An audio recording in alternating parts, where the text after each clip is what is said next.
interest in education. And I think we all do. We have a huge vested interest in it, partly because it's education that's meant to take us into this future that we can't grasp. If you think of it, children starting school this year will be retiring in 2065. Nobody has a clue. Despite all the expertise that's been on parade for the past 4 days, what the world will look like in 5 years' time. And yet, we're meant to be educating them for it. So the unpredictability, I think, is extraordinary. And the third part of this is that we've all agreed, nonetheless, on the really extraordinary capacities that children have. Their capacities for innovation. I mean, Serena last night was a marvel, wasn't she? Just seeing what she could do, and she's exceptional. But I think she's not, so to speak, exceptional in the whole of childhood. What you have there is a person of extraordinary dedication who found a talent. And my contention is all kids have tremendous talents, and we squander them pretty ruthlessly. So I want to talk about education, and I want to talk about creativity. My contention is that creativity now is as important in education as literacy. And we should treat it with the same status.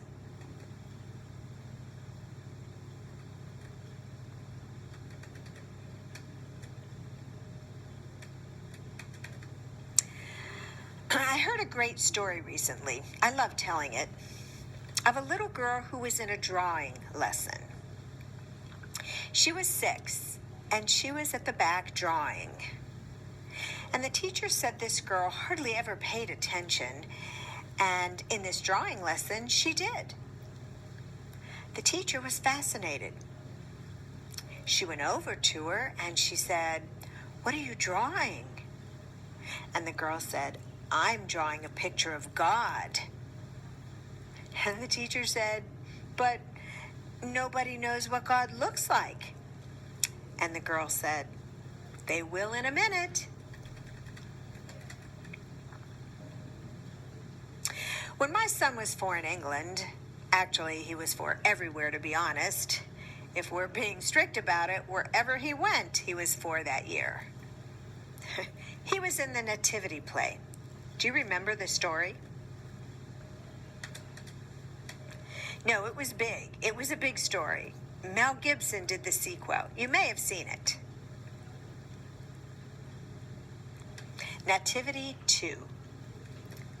But James got the part of Joseph, which we were thrilled about.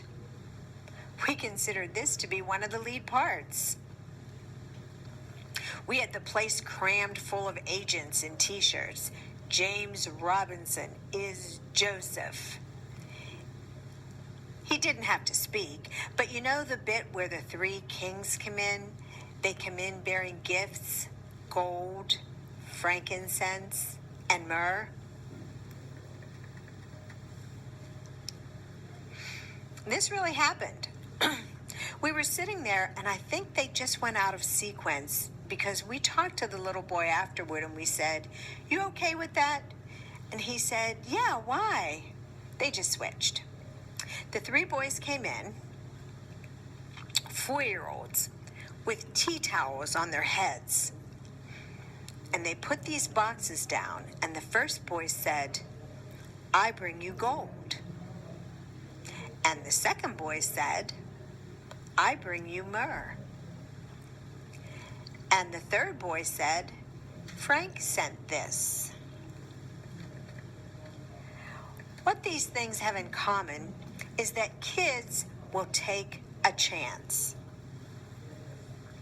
If they don't know, they'll have a go. Am I right? They're not frightened of being wrong.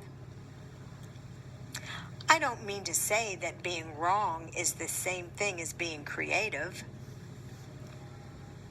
What we do know is, if you're not prepared to be wrong, you'll never come up with anything original.